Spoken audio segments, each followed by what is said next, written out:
Good evening, everyone. It's Wednesday night, 7 o'clock. It's time to zoom into wine. My name is Ian Blackburn, and I am very pleased to be here with you this evening. A cool Los Angeles night. I saw a forecast for tornadoes, and I didn't believe it until I saw these beautiful cloud formations that we have in the sky. I hope you guys made it outside to see some of that.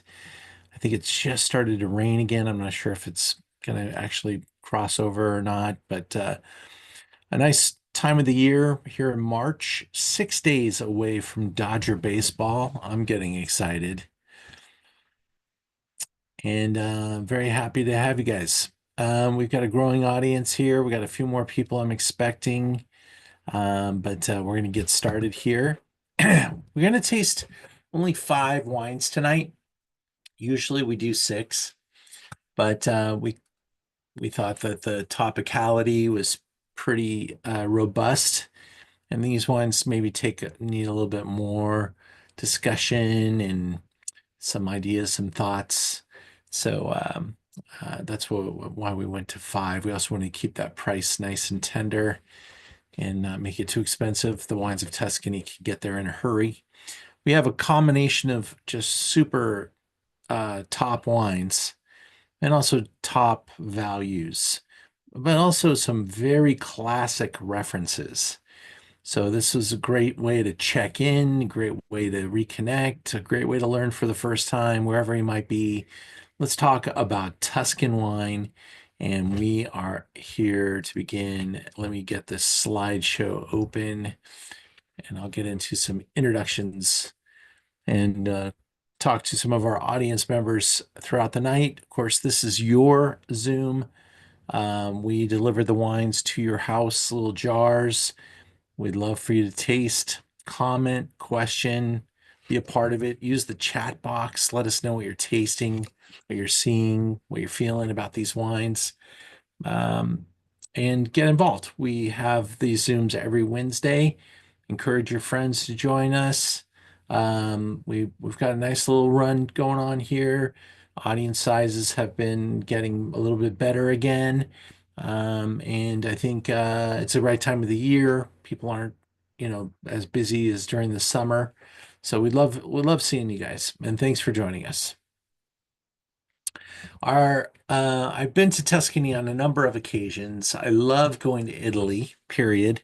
I'm always trying to explore something new and different, but Tuscany is a very special spot, and I've had some really incredible experiences. I'm going to share some of those stories throughout the tasting tonight.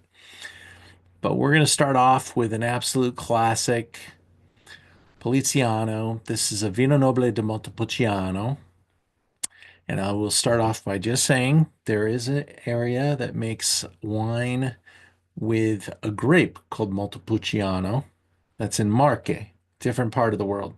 This is a town called Montepulciano, and they make the Vino Nobile from Sangiovese. And you're going to see Sangiovese through many, I don't know, it might be all, but I think it's most of the wines tonight are basically very small differences in place, but pretty extreme differences in the way they present themselves.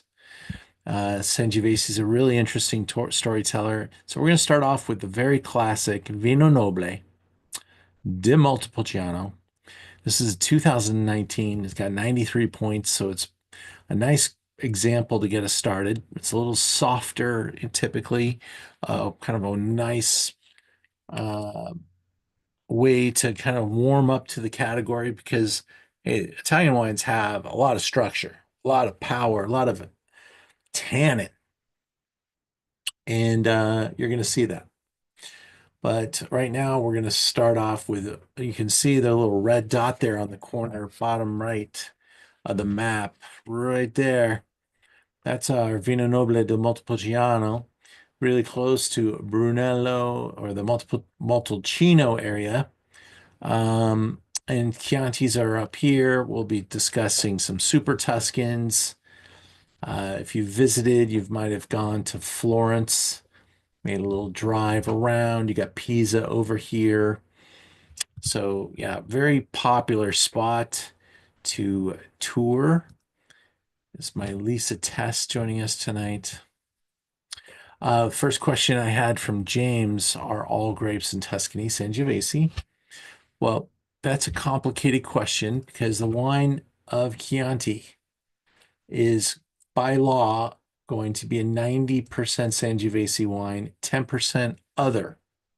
And that could be a lot of other grapes, including Cabernet and Merlot. Super Tuscans tend to be based around Cabernet and Bordeaux varieties. The category of Super Tuscan should not have any other grapes other than Bordeaux varieties because the model, which we'll talk about later, was all Bordeaux varieties.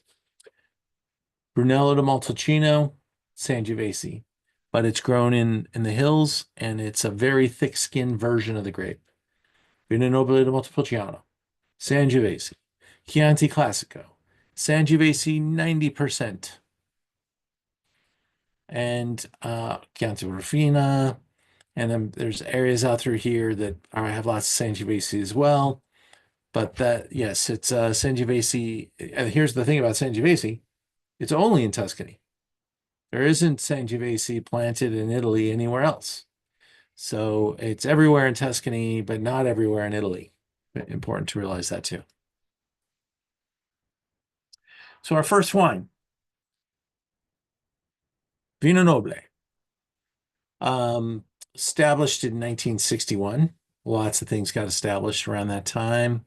Coming out of World War II, things kind of took a little time to improve, get some balance. And vineyards, though, they're everywhere in Italy. And one thing's a fact. In Italy, almost like in California, where everybody has a friend that's a real estate agent, in Italy, everyone has a friend that owns a winery, or at least a vineyard. And growing grapes and drinking wine is a very Italian, very important thing to do. They maintain the highest per capita wine consumption in the world, over 30 gallons per year per person. So that's the wine is part of their daily life. It's a daily glass. And so it's a big deal. Overview of the winery. This is a successful producer in this category. Maybe, I don't know if I can honestly say they are the best, but maybe the most successful. They get a little bit more for their bottle. They have a little bit better distribution. They have a little bit more polish on their brand name. And others kind of chase these guys. They're at the top of the food chain. There's probably a couple others that equal them, but this is a very successful house, and they are the brand standard on a great Italian wine list for Vino Noble. 100% Sangiovese, and I think you can start to smell this wine. And you'll start to pick up the attitude, a little bit of, I always think Italian wines smell a little bit like salumi. Salumi spices, herbs, spices, dried meats.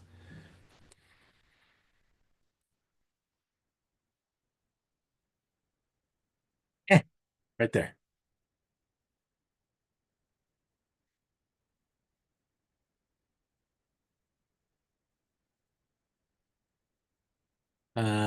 This note on Sangiovese from the wine textbooks. Pure Sangiovese ranges between mulberries, raspberries, cherries, spicy, tobacco, sometimes leathery and chestnuts. Tends to be savory rather than sweet. Ripens relatively late. Not fully ripe, can have a farm-like smell. Uh, let's see. Here's a picture of our producer. I like this classic description by James Suckling. Aromas of plums, orange peel. Absolutely should be able to find some fresh, like you're zesting an orange peel. Fresh flowers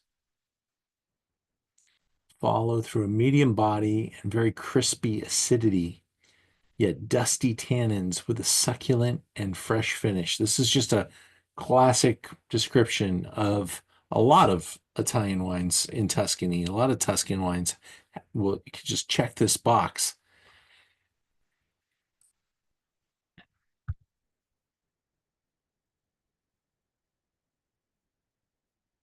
Pretty sizable. Production is all within the estate there. A lot of it underground. It goes down a couple of levels, by the way. Caves down way down inside. About 34 bucks. Here's the truth. This wine probably has been 34 bucks for the last 20 years. It has really not moved all that much. Let's see what we got on the Zoom tonight. Taste this wine together. Welcome, everybody. Thanks for joining me.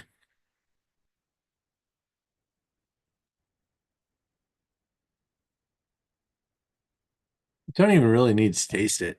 It just smells so beautiful, so Italian, so, Tuscan, so savory. Makes my mouth water a little bit. Um, Love to hear what you guys smell, taste. You're also welcome to just spit stuff out here.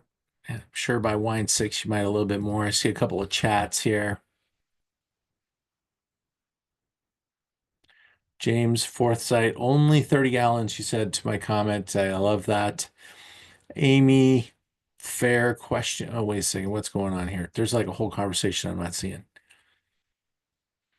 Amy, what was your question? Did you delete it? No, no question. I was saying only 30 gallons. That is a fair question. I mean, if I'm really going to tally things up here, Ian.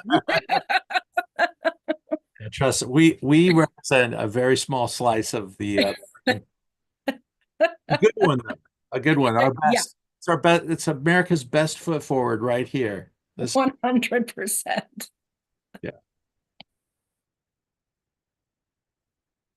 When I smell this, God, on a blind exam, I would really hope I would nail at least Sangiovese and Tuscany. This is just so quintessentially correct. It just has that, it makes your, I said this last week and I'll say it again. My mouth is watering, and I'm not sure it's because it's like making it the delicious smell, because it does smell delicious. But I think my mouth is watering in preparation for the fierce muscular tannins that I'm about to put in my mouth and tear my teeth apart.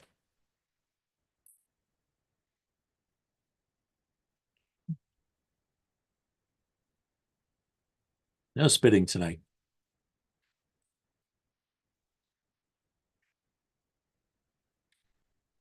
Let's feel that continuing to etch away.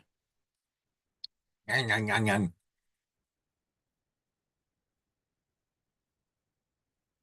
Um, these wines actually do improve with some time there.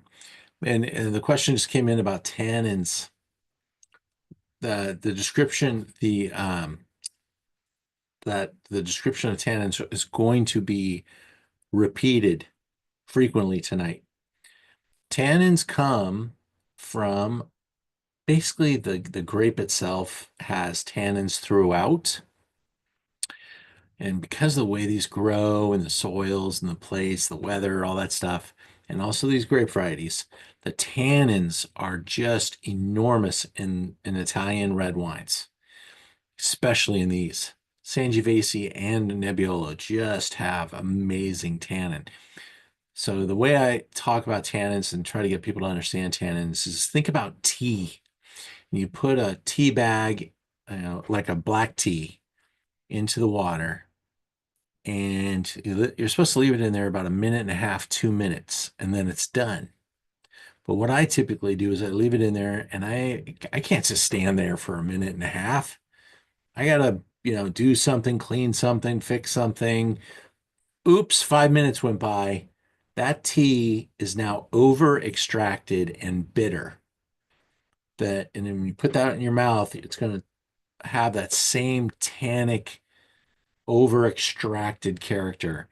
And so that's how I describe the character of tannins. It kind of feels like the wood of the fruit, the seed, the stem, the wood, the oak barrel. Each of these things have tannin, and the extraction of tannin can be it's a very it kind of feels like a chisel working in your mouth. Um, and kind of defines these wines. It's the muscle inside these wines. Otherwise, it's just fruit and alcohol.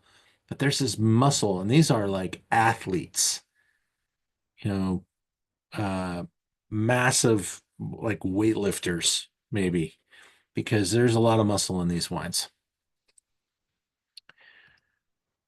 I hope that was a decent explanation there. But tannins are an acid, one of the many acids in wine. And just so you know, back in the day, we did not really understand wine that much. Now, all wines are made by people with 2 degrees. Maybe it's a graduate of a wine school on winemaking and a graduate of another school on agriculture, growing the grapes. That's why wine is so much better today. But back in like the 1980s here in California, there was an idea that Cabernet couldn't have too much tannin. And we proved that idea wrong. Tannins tore these wines down, they made them undrinkable. And so you can't age them out. They don't age out. They do kind of get into balance with the wine when the winemaker understands what's going on. They balance their tannin. They call it tannin management as part of the winemaking experience. They know how tannic the wine is, so they do things to be careful about how much tannin they're extracting, how much time on the skins, how much force are you moving the juice around, because all those things provoke tannins. And so we've got good at understanding the tannins. There's things we can do to measure them. And numerically, we want to be aware of how much tannin the harvest might present or represent. There's potential tannin counts, and there's things like that that we pay attention to when we're making wine. And when we taste the wine, we feel the wine, we eat the grapes at the beginning of the harvest, we can even make a note of that too. So we know what we're kind of working with. So we treat that vintage that in a particular way to make sure we're not making the wine too tannic, because it can really take away from the pleasure of the wine and make it too hard to enjoy. Now, I like good tannic wine. And I was a Zinfandel producer. I say past tense now because I've hung it up. But I believe Zinfandel is a very uh, tannic grape variety. So when I made Zinfandel, I loved keeping tannin involved. The downside is it takes forever for the wines to come around. But the good side is that those wines did do age very well, and my wines are, my last finish was 2018. They're just coming around, and my 2009 is drinking like a champion. So by keeping the wines in the balance that I know that I'm going to use the tannins for structure, it took away some of my immediate gratification, and from a business standpoint, it really knocks down your ability to sell the wines really fast because people want to drink and enjoy. So what Zinfandel producers do, and a lot of Italian producers are doing, are starting to ripen their fruit at a higher and higher level to lower the tannin content, because tannins do mature. And by taking Zinfandel to a point where it's ultra ripe, you get these lavishly ripe, almost jammy characteristics, but all the tannin's gone. And that makes the wine drinkable fast, and it makes it uber plush. It's delicious. Not my style. So when I made mine, I made mine a little prettier, picked them a little earlier, kept the tannins a little higher, made the wines harder to sell, but ultimately better in the long run. And so that's an equation that every winery kind of deals with when they're making their wine. All right, I'm moving into wine number two.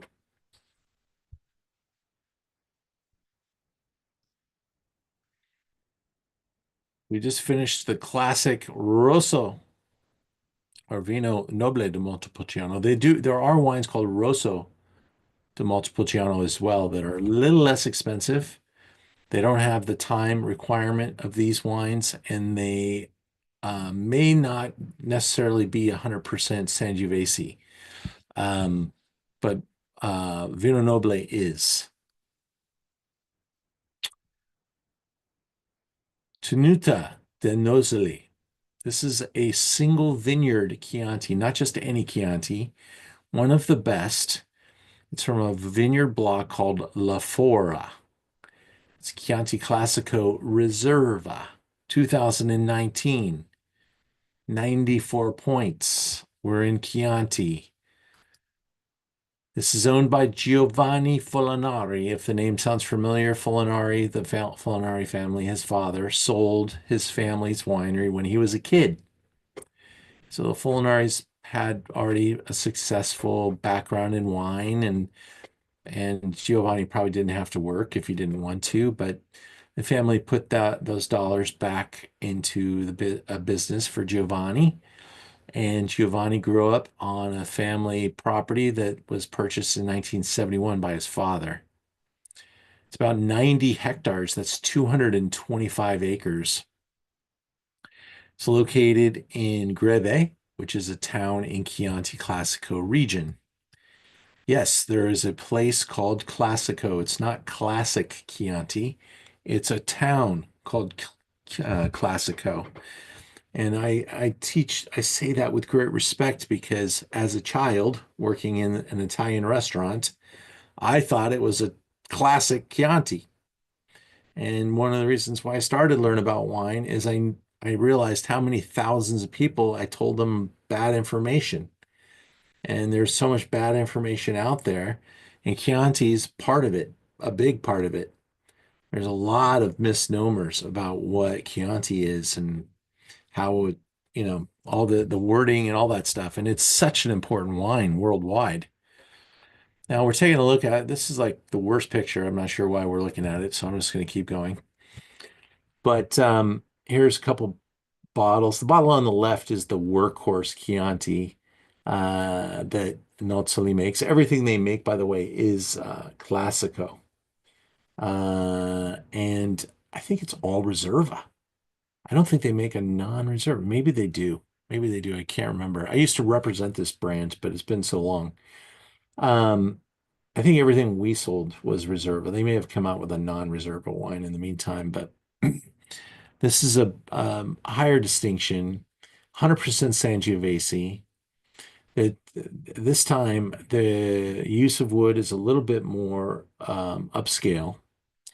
Um, the prior wine was in large wood tanks.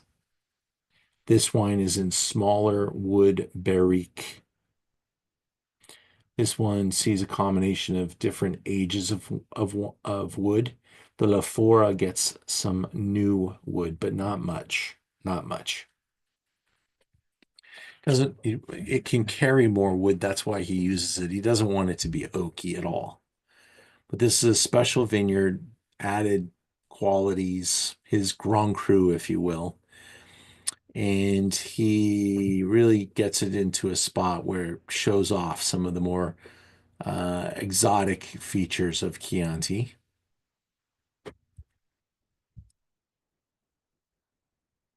And when you smell this wine, it's really close to where the last wine was made.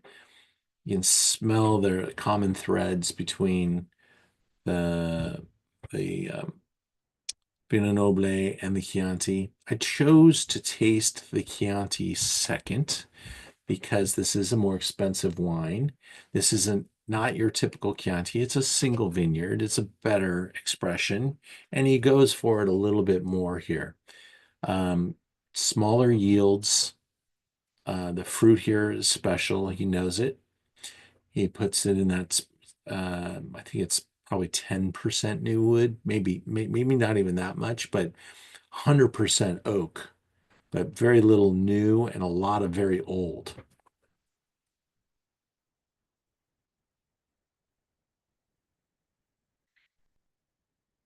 The comment here says vanilla chocolate and a sprinkle of black pepper. And I think that's kind of uh, I think that doesn't really do this wine very much justice in the description. I really like to think about the fruit, the spice, the subtlety that's in this wine.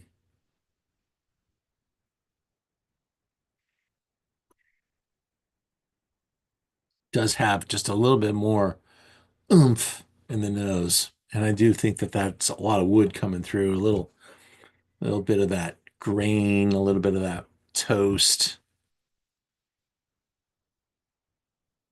I like the on the final note here, suggested to pair with pigeon filled with black truffle, spring onions, carrots glazed with balsamic vinegar. I know we got a couple of very good cooks on the Zoom tonight.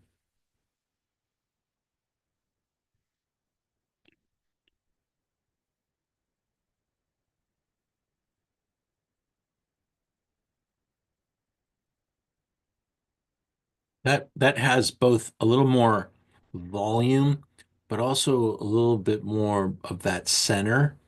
So it doesn't feel as tannic as the prior wine, I don't think. Um, uh, there was a lightness and a delicacy in the first wine. This has got a little bit more volume, a little more rich, a little more, a little more texture.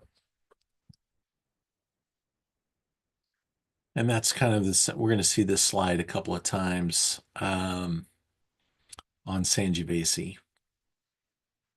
Here's our producer, Giovanni Fulinari. I had one of the greatest visits of all time. I got to go with my brother to Tuscany, and we stayed at his guest house. Now, remember, Giovanni grew up in a family that had money. Okay. So they built this nice Tuscan villa, and Giovanni had the family had butler, housekeeper, chef, that kind of stuff. And I got there in 91. So this was 20 years after they sold the family business and bought this farm. But he grew up with the same housekeeper slash guardian. I mean, he had parents, but there was a housekeeper there that was probably 75 years old, and she raised Giovanni. And when he walked into the room, he would walk in and see us in the guest villa. And my brother and I, it's like a scene out of a movie. Mike sat at one end of the boardroom table, and I sat at the other. And this table could hold 50 guests for dinner. And that's how we had dinner in this guest house. And Giovanni walks in and he just lights up and he screams out, Graziella, like he was 5 years old. And that's the name of his housekeeper slash nanny slash, you know, she took such good care of us and has been with the family forever. And her husband at 80 years old refused to let me carry my very heavy bag into the property. And just a really special time spent there. Beautiful place and really a classic dude. This guy's so great. There's the property and like literally the guest villa is I think it's back here even behind these trees. It was all built in like the 1700s, 1800s, so it's a pretty old place.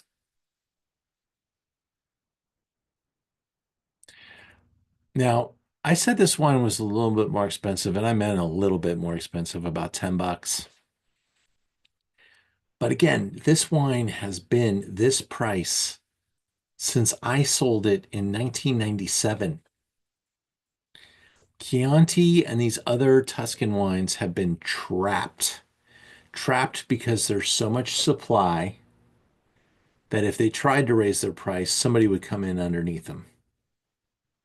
Trapped, and we're talking about a very large and robust area where the producers are used to making very large amounts of wine. He has 225 acres at very low yields. That would be 225 times, let's say 3 tons, which that would be a low tonnage. That's 675. That's 675 tons. That would give you 33,750 cases. That sounds like a lot, and it is a good amount of wine. Um, but to be worldwide, to be a representative like a Rioja, a Bordeaux, they all make that much and way more.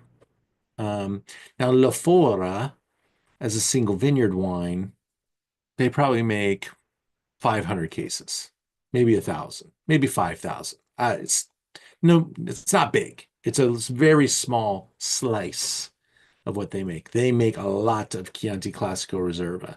And we have that wine on our website, just so you know. It's around $22, which is, again, the same price I was selling it for 20 plus years ago. It has not moved. These wines are under pressure. And here's what's happening. Instead of lowering the price or instead of raising it, they can't really lower the price anymore. They can't sustain. So vineyards are going away. Some people are taking their vineyards fallow. Some people are closing doors. Some houses are strong enough where they're not just going to endure, but they may even buy up a competitor, some consolidation. Same kind of thing that's happened in port wine, other areas. We used to think of Italian wines and it was Chianti, Chianti, Chianti. And then it became Chianti, okay, maybe a little bit of Brunello, and oh yeah, now let's start to the Super Tuscans.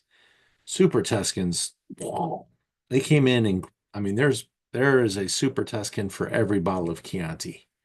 So there's a lot of competition that's keeping these prices restrained. The internet came along too, and it became like, hey, this is the price. So all these things happened over the last 30 years, and that's why this is still the same price I was selling it for back in the 1990s.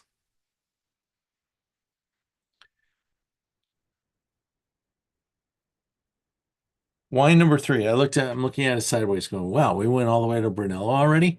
But yeah, because I wanted to taste the classics first. That's right. And so we're still in Sangiovese, but now we went from Montepulciano to Chianti to Montalcino. And let me show you on the map where that's at. But pretty big geographical change here. Where those prior two areas were pretty flat, some nice rolling hills. That's what you'd get in Chianti and in Montepulciano. And when you get into the area of Montalcino, you start looking at much higher elevations and much steeper slopes. And with those extremes, you get thicker Sangiovese skins. The clone is called Sangiovese Grosso, and it's a bigger, bolder, denser, darker, harder to grow, and much more expensive to make wine. Here's a look at the winery that we're tasting. So classic. It's been like in a million. I mean, I think they make posters from this place. It's like this is a this is exactly what you'd expect to see a, a Brunello producer, where they would live, where they would operate. It's a very large property. It's all Sangiovese. Here's one of the distinctive selling points that make Brunello. Now, first, let me tell you that Brunello de Montalcino maintains the highest per bottle price of any wine category on the planet. How? Because this wine requires that the wine be kept at the winery for 5 years. And there's not enough of it to go around. It is there are sizable producers and there's sizable productions, but it's a teenier dot on that map. Let's go back and look at that again, just from a proportion size. You could put, four Brunello areas inside of the Chianti zone, maybe. And I think this map doesn't really give the Chianti zone enough justice. It's actually probably twice as big as that really looks because you can plant all of Chianti. You can only plant half of Brunello because half of it's on the other side of the hill and doesn't get any sun. So there's lots of unplanted land in the Montalcino area. You can see it right here. See this side of the hill, no grapes. This side of the hill, grapes.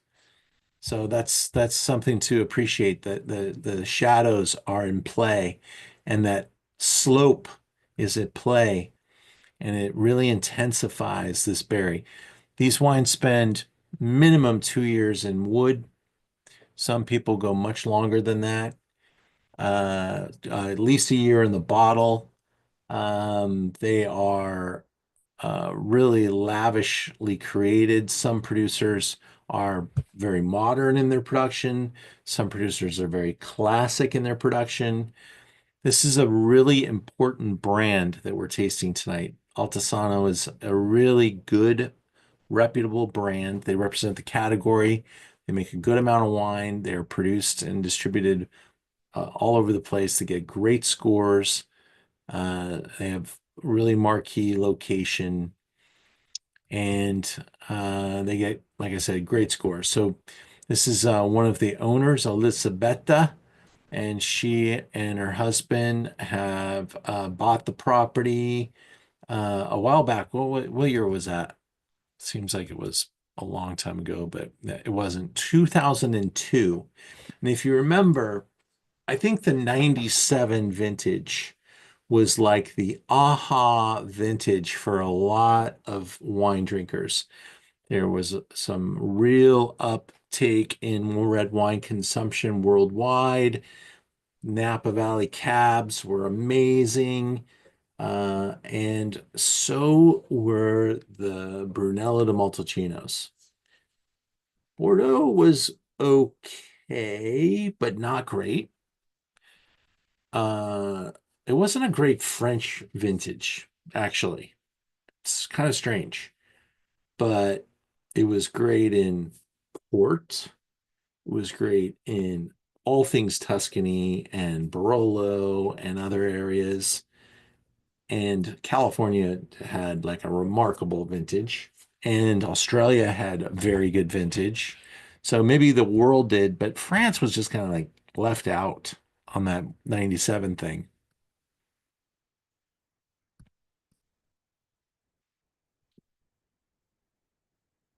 Now, colors here stay pretty consistent, but you can get a little deceived. This color is actually kind of light, but don't let color substitute power because this wine's got it. On the nose, violets, tobacco, again, that word chocolate, pleasant. I think they're meaning like more like cacao, like 75, 77, 78% cacao.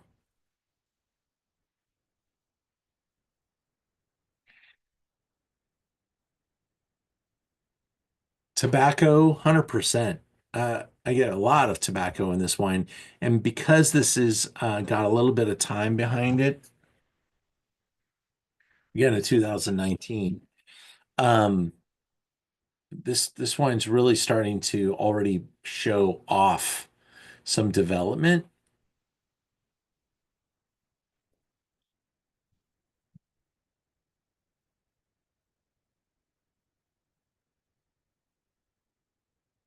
but it's nowhere near, being tired or even at its pinnacle. That's still just a baby.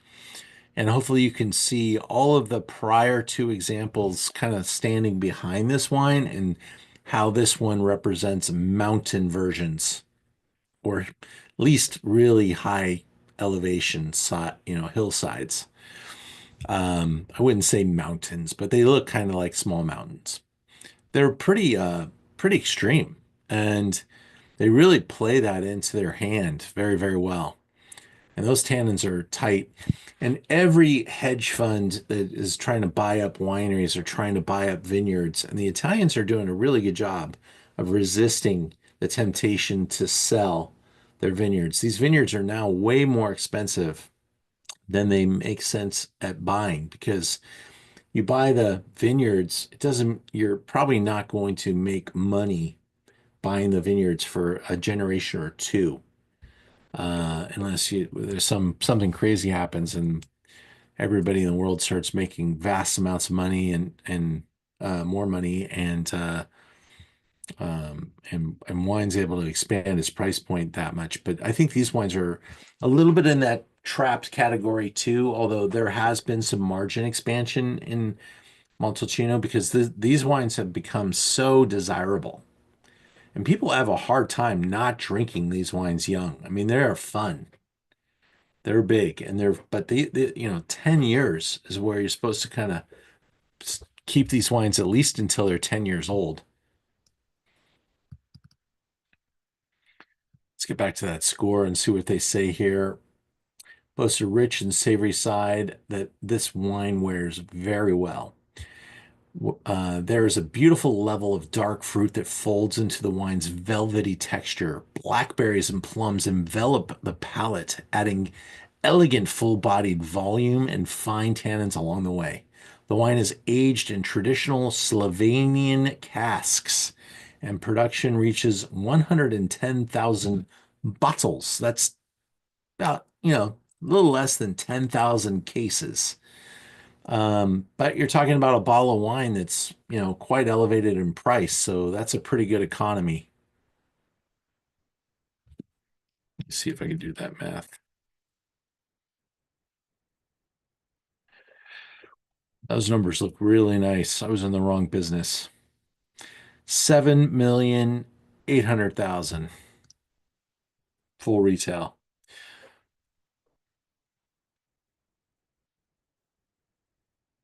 Beautiful place. Gorgeous. And in this part of the world, you have your property and you might be able to look across the scape and say, over there on that mountain is another winery because that's the size of these properties and they're pretty spread out. $70. This is this is a wine that really kind of fights to keep price point. I think they're making me fight to keep price point too. 69.95 is where this thing is competitively sold, but I don't get to make a great margin. But I buy 3 to 5 cases of this wine and it sells every single year. I'm always out of it before the next one comes in, and we're almost out of this one. By the time this Zoom takes place, I think we're down into the 14, 15 bottle range, and we'll see where we are tomorrow after this Zoom. But the 20, I think, is heading in very, very soon. 20 Brunello de Montalcinos are going to be very good. 21 is very good. And so there's additional prices coming too. They're taking price in the next couple of vintages. This might be the last time you see this wine at 69.95. That was wine number three. Go ahead and get ready for wine number four. But first, let me tell you about next week's Zoom. We have a really awesome lineup of Rhone classics next week, showing off the different villages, the Châteauneuf-du-Pape, of course, some Gigondas, some Cornas, some where else do we go?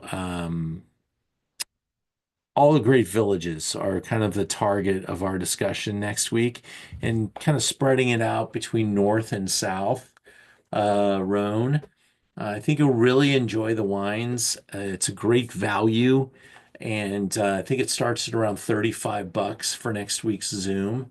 We have a couple of spots remaining. We're hoping to be sold out by tomorrow. So if you want to join us, please grab a Rhone kit. I know you're going to like the wines, and there are six of them next week. After next week, I leave for Bordeaux. I'm so excited.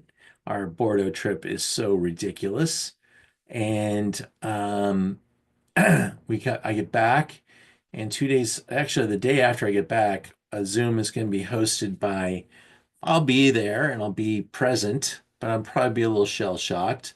And so Sandra, my friend Sandra Gomes, she's from Portugal. She's an importer of Portuguese wine. I buy a lot of her wines. They're smaller family producers, not in the grocery stores, really high ethos, really good deals, and really good.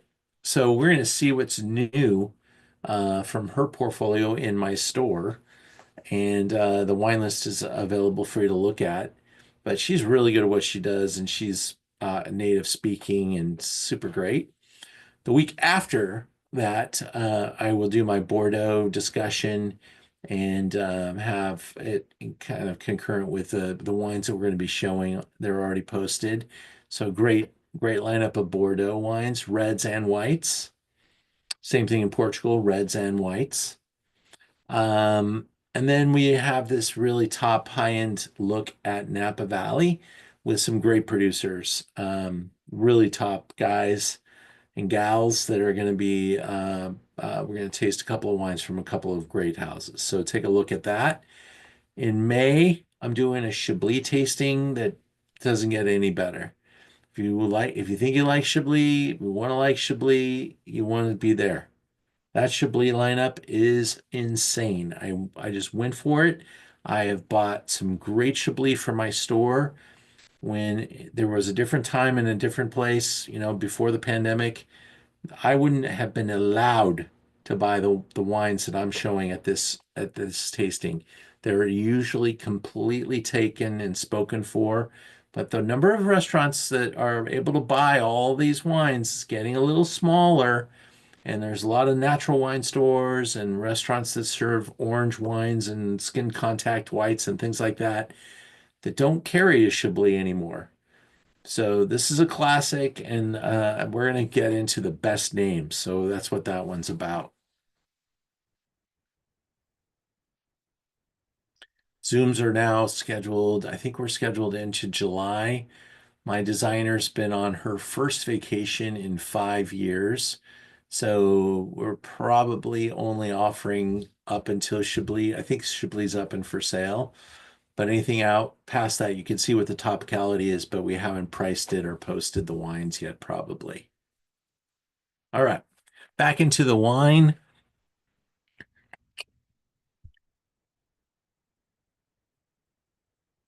Tenuta Setaponte, we I think at least once a year we show at least once one of their wines.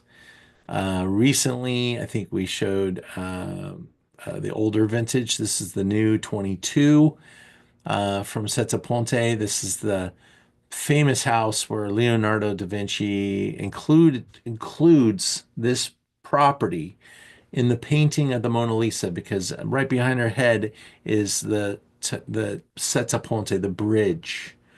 And so this property engulfs that bridge as part of its property.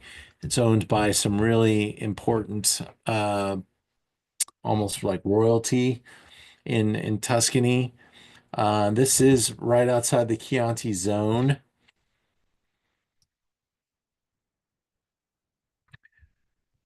heart of the Chianti Zone, in fact, 15 miles northwest of the city of Arezzo, just past the village of Sangustino Valdar Valdarno, erected in the 13th century.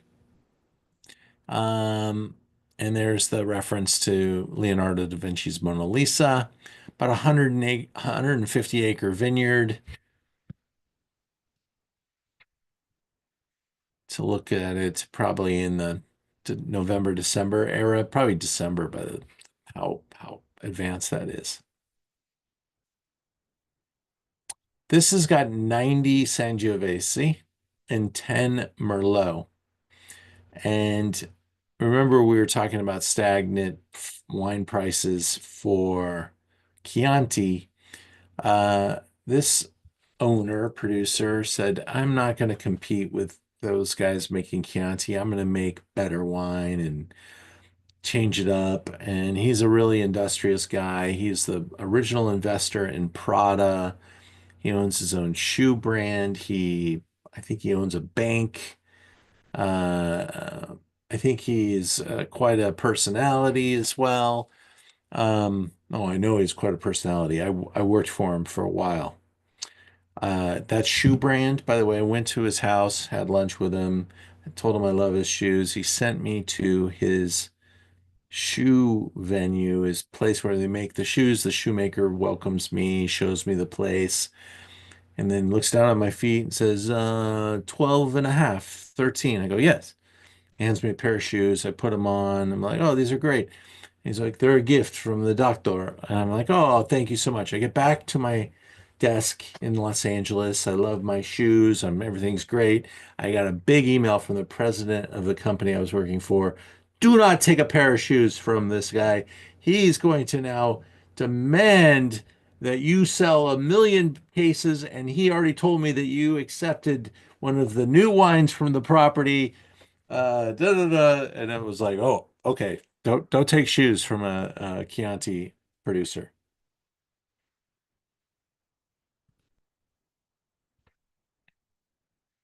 So I got a little video here. Let me play just a little bit of it, and I don't want to. I'm going to skip the very beginning where I introduce my Next, friend. In our profile on Italy, that's Sarah Klein, and she is the co-brand Oh, person grazie now. mille for having me. Brunello and Sette have always been very near and dear to my heart, and I think this wine is a constant overachiever. And I think, yeah, there's a lot of Towards the redundancy. city of Arezzo. It's famous for the movie Life is Beautiful, if you remember that movie. Yes. So yes, we're in what we call the Valdarno, the Valley of the Arno. So it's, much flatter land. But as you can see, just in the background, you still have good elevation with the mountains, what we call the Colli Arentini, the Arentini Mountains behind. Nice. And what else is unique about the area is we have this bridge here that was built back in 1277.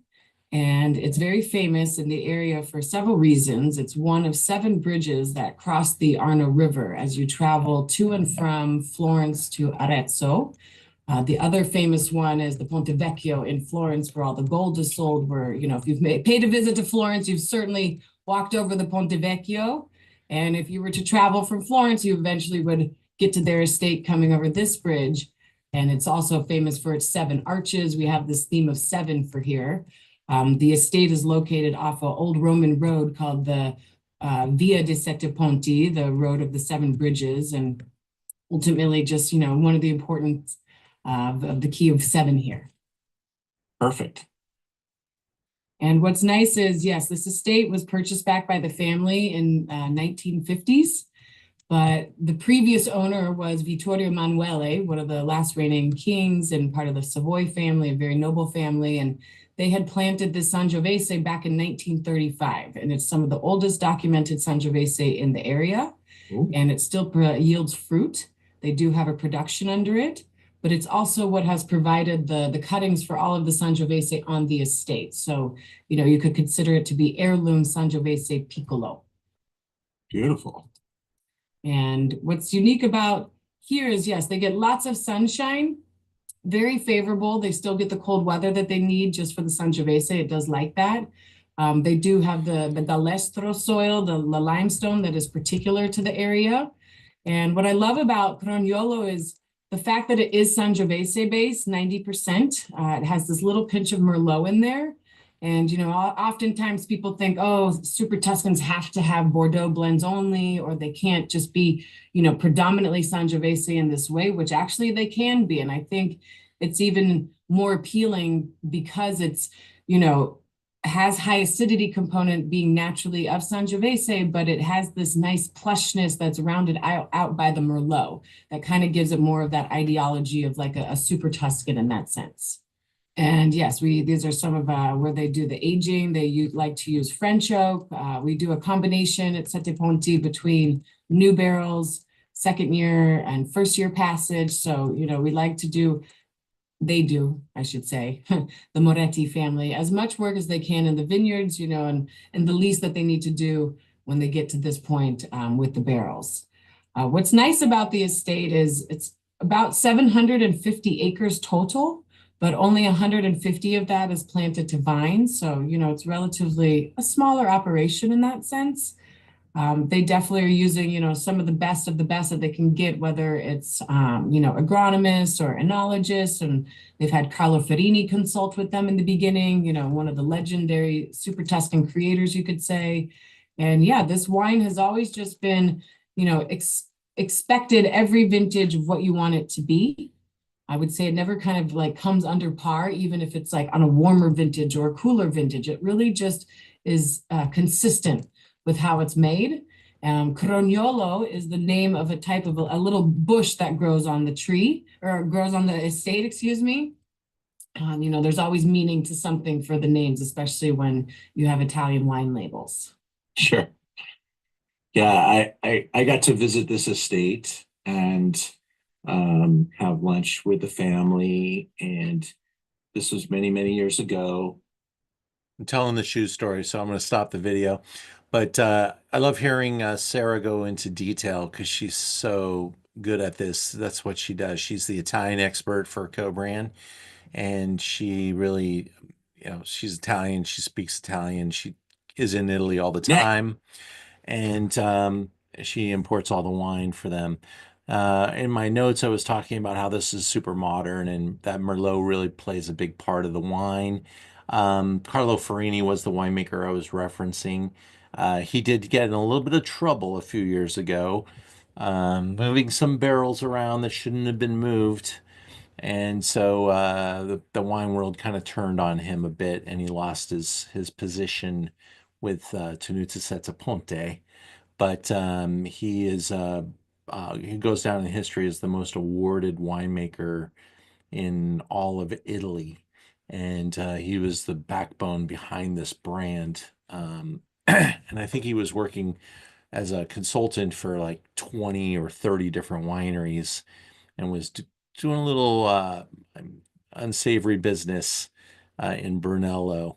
And so he got slapped and put in jail, and he lost all of his customers, lost his reputation. So bad on him. But he might still be out there. Hopefully I don't have any knocks at my door anytime soon. All right. So we've got one more wine to talk about. Let me see if I still have that slideshow available here. Oh, wait, we didn't even finish this one. I'm still on that slide. So let me bring that back up. There we go. There they are. Dapper, tall, really wealthy dudes. Dad is very well accomplished. And Suckling, when I worked for James, I got to write at his place in Tuscany, and he had him over for lunch, and that was one of the great meals of my life. And it was really, really cool to watch them do their business. 28 bucks. Remember we talked about Chianti being a little trapped? Chianti, a regular bottle of Chianti might sell for $22. So he gets a little premium, And some parts of this country, this wine is $40, but in Los Angeles, we have one of the best prices, not only in Los Angeles, but in the world. This wine in Italy is like the equivalent of 40 US dollars. So we've got a really big buying advantage here. And so it's a great opportunity for us to drink something with a lot of value behind it and a lot of pleasure. The last wine is part of a very, very storied house. This is the Guidoberto is the name of the wine. It is made by the Tenuta San Guido. And I was just struggling how to use the jaws of life to open up that jar. Hopefully your jars. I think I've told you before, our Joe's here in the office. She does these jars. She's a power lifter. And she can put those jars on like they're almost hermetically sealed by her hands of steel.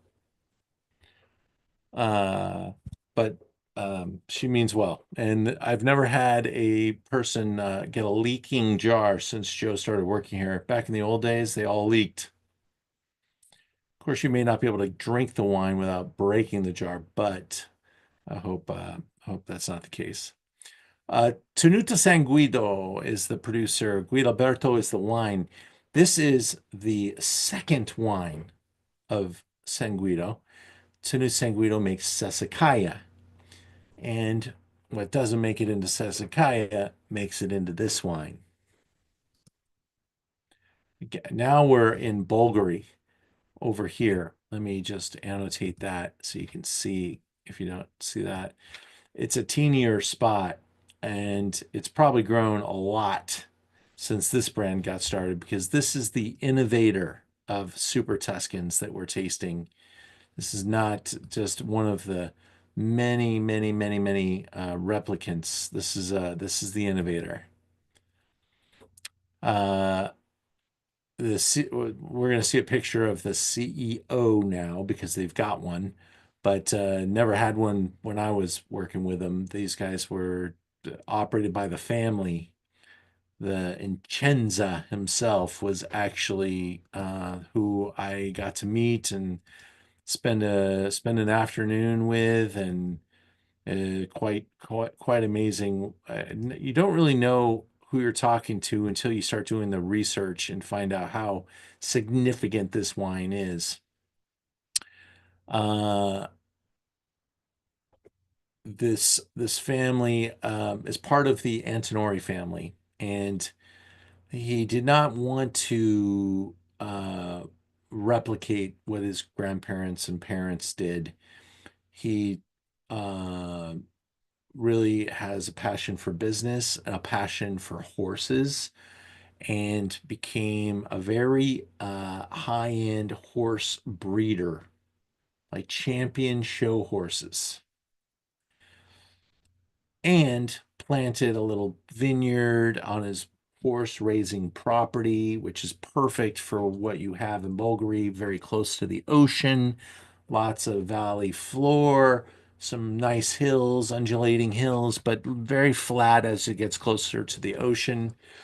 The vineyard began at 3.75 acres. Today it's 180 acres, and it takes up less than 10% of the property. Big property. There's an old castle at the top of the hill, of course. And you can see the ocean from here. In fact, I took a group to this part of the world, and we went to have the famous seafood village. Let's see if I can remember the name of it. It's where the calamari frita comes from. Oh, love eating there. And you can get there in about an hour from this seafood village, seaside village. So pretty close, pretty close. If they had a better highway system to get there, you'd probably be 30 minutes, but you have to kind of go all the way around and all the way down and up and all that stuff.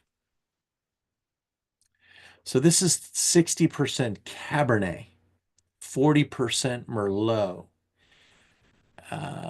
The Sassicaia may carry some Cabernet Franc, uh, and that they just don't. I think the production of Cabernet Franc, it's either good enough for Sassicaia or it's not good, and they're not going to put it in this wine either, because Cab Franc's a little difficult that way. Um, so very much the kind of the second child of this winery, of this house, but good to be a leftover sometime. And not necessarily leftover, because the Sassicaia wine's made from older vines. So this wine tends to get the younger vines that haven't really matured up all the way. And but they're it's really hard to tell on a map or even driving through the vineyard which vines are going to which wine. Winemaker knows though. And so here we go with some typical Cabernet type of references.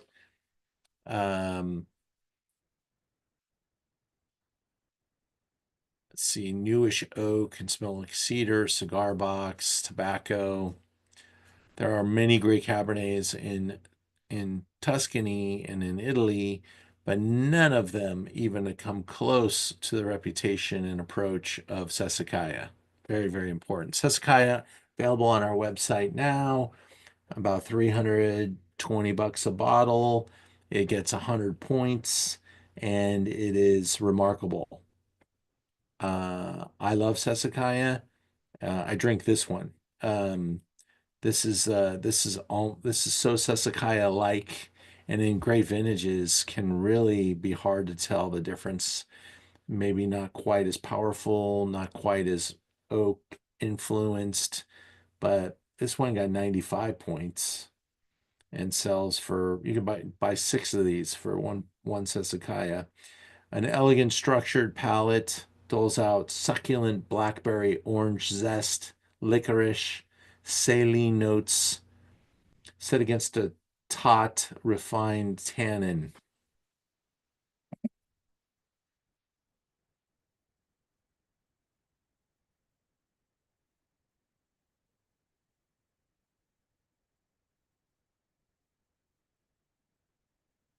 The winery has been slowly evolving over time, and it's now in its greatest state because this winery got started in 1968. It was made by the owner, the horse breeder. He wanted to give the bottles away as gifts and to have some drinking wine. And he also said, you know what? My family grows Sangiovese. I'm going to make super Tuscan Cabernet based wines because I can. And because I believe in it, because I think this reminds me so much of Bordeaux right here, so close to the ocean. Why not? No rules. There's no appellation. There's no DOC, DOCG, any of that stuff. And he got started. And by 1978, 10 years later, people were talking about how good this wine was. And by 1985, when he got a 100-point score, the 1985 Sassicaia became the most collected wine in the world. That's how fast it happened. That 85 Sassicaia today sells for over $3,000 a bottle. That creates a problem because there are probably more counterfeit bottles of 85 than he ever even made at $3,000 a bottle. So buyer beware. But it's a very easy bottle to scam. And so a label, the bottle shape, everything about it, the 85 is highly, it's really hard to authenticate as well. So nowadays, the bottles have like this Guidoberto in the glass. Sassicaia has got its own glass bottle, but back in 85, it was just a bottle. And so this wine now sits around $70. It is still a screaming deal for the quality. It is not the biggest or the most powerful, but a super elegant, super balanced, really pretty wine. And I love drinking this bottle. I think it actually is not worth it to drink a Sassicaia until the Sassicaia is 10 years old.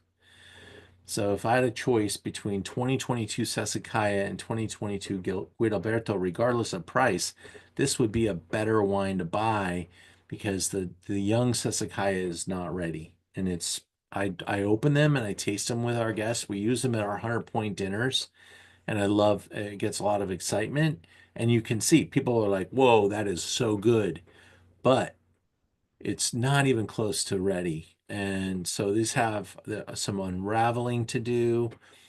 This wine here, even the review said this would be best, probably in 2030. So Sassicaia itself, even longer than that. I can get more of this wine. Sassicaia is hard to get. This one not as hard. And so if you like it and you want to take a position on this wine, I recommend you buy this wine, 6 at a time and put it in your cellar. Open it up a bottle a year for the next 5 years and see what happens. This is just a great wine to have in the cellar. This could be, as good as a great Bordeaux. I think the reference here is Bordeaux. I don't think this is Napa-like. This is very Bordeaux-like. And man, in a Bordeaux tasting, you would just have be really, really have a hard time determining this one versus a great Bordeaux of very significant price. We'll finish up here with just an announcement. I am now celebrating our 30th year as Learn About Wine, effective March 1st, which was the date I've applied for my DBA back in that 1995. So we're now 30 years old, and I couldn't believe it. I kind of hit me by surprise. I didn't really plan into it very well, but we found out just in time, and we made some big things happen in the last couple of months. In January, I was looking for a place to start teaching classes again, as so many restaurants in LA are closing, including one of my best partners, Tess Restaurant, went away. The very hard to get venues. Like, I really need a classroom because these restaurants are just really getting tough.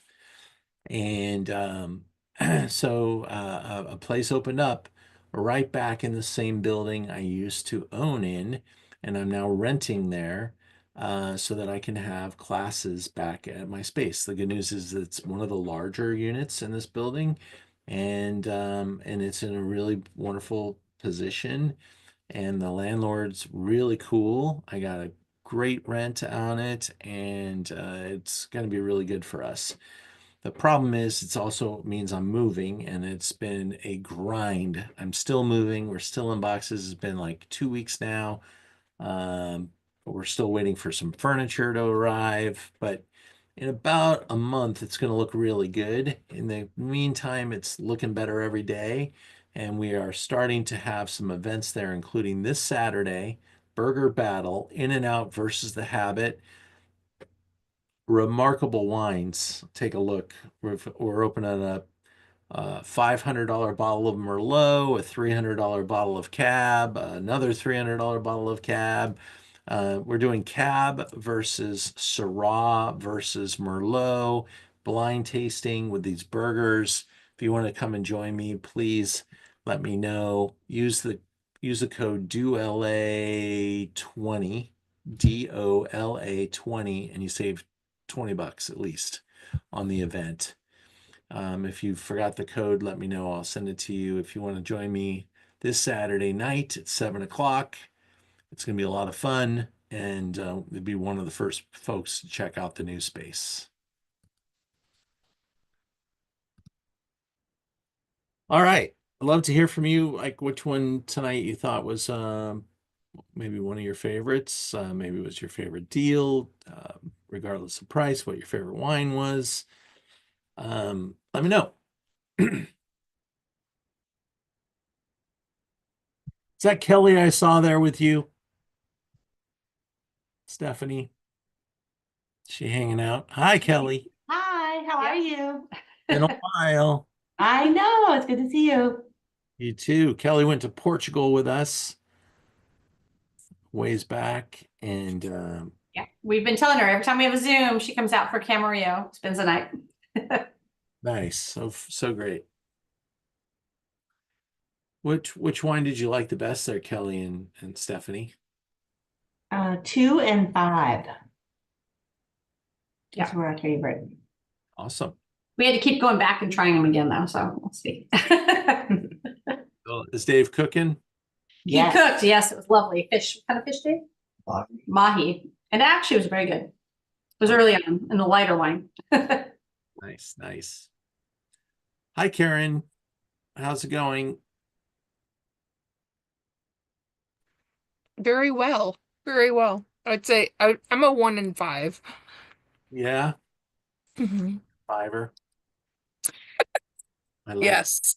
Okay, cool. Amy, how about yourself? Yeah, 2 and 3. I really like that Altesino. That was really, really nice.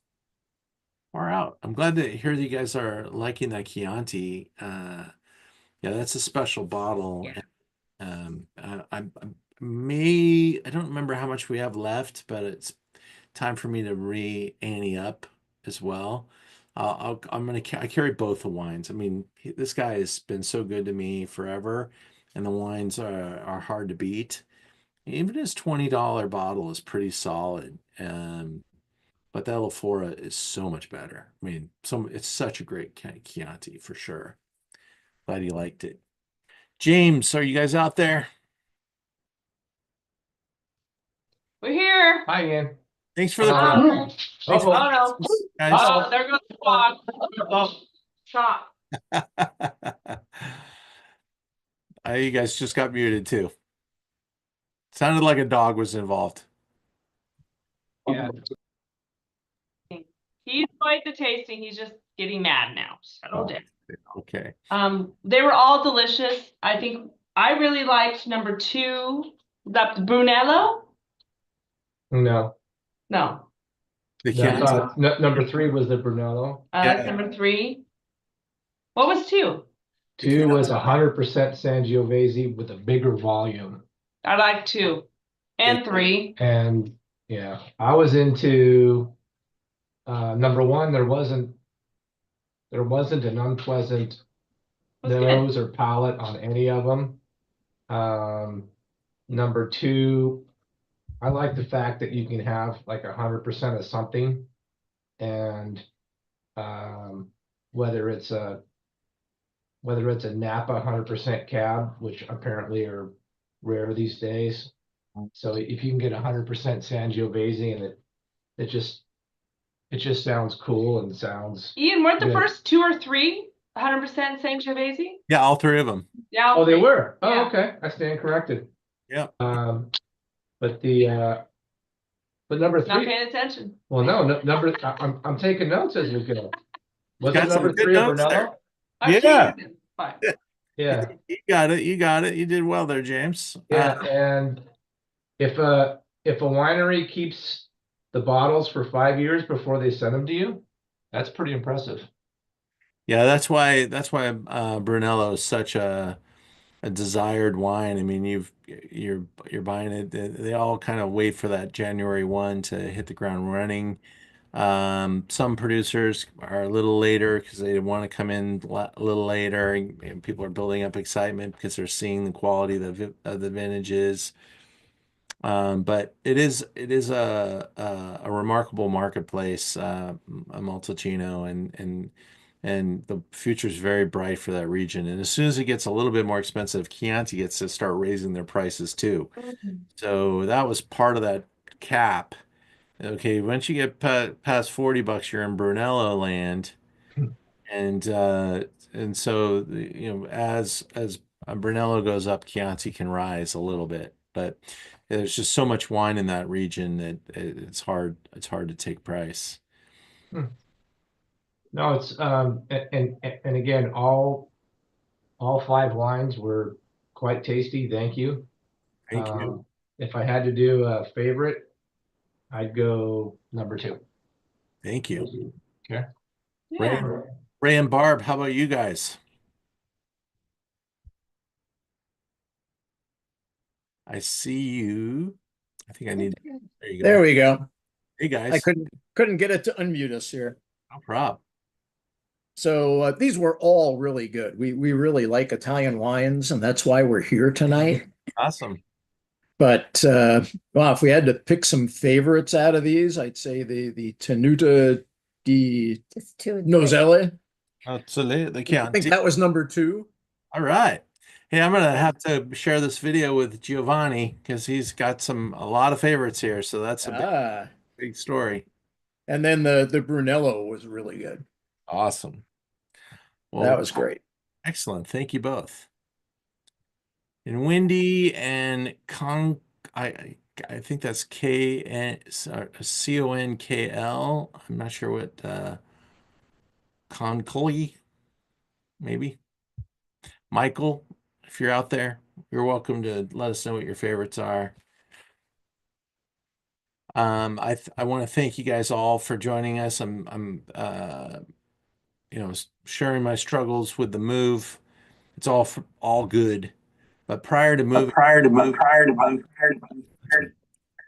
somebody's coming online. Wendy, is that you? Yeah, it was Wendy. Hi, Wendy. Sorry about that. But the volume knob on the video or that side is coming through. But on the move, we moved together several places, so we had two of everything. And so we've been trying to synergize all this stuff together and reduce the stuff. We had so much stuff. We never threw anything away during the pandemic. And so now we have to, because otherwise we're going to be in boxes forever. So it's a good practice. It's kind of cathartic, I guess. I think that's what I'll say 6 months from now. Right now, I'm just dying. But I thank you guys for being here. I hope you really enjoyed. I thought the wines were tremendous, and you guys were as well. So thank you so much, everybody. And it's 6 days away from the Dodgers playing the Cubs in Tokyo. Really fun. I was actually trying to get there, but I'm going to be in Bordeaux, so couldn't make both. I couldn't figure out how to fly all the way from Japan to Bordeaux and not lose, a ton of money. So it was not possible, but I'm going to really enjoy my trip. I do have next week with the Roans. We'll see you then.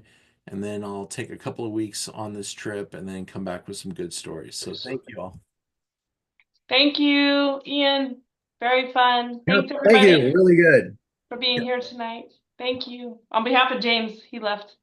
Or Thank he's coming back. He's filling some wine glasses, but not with the good stuff.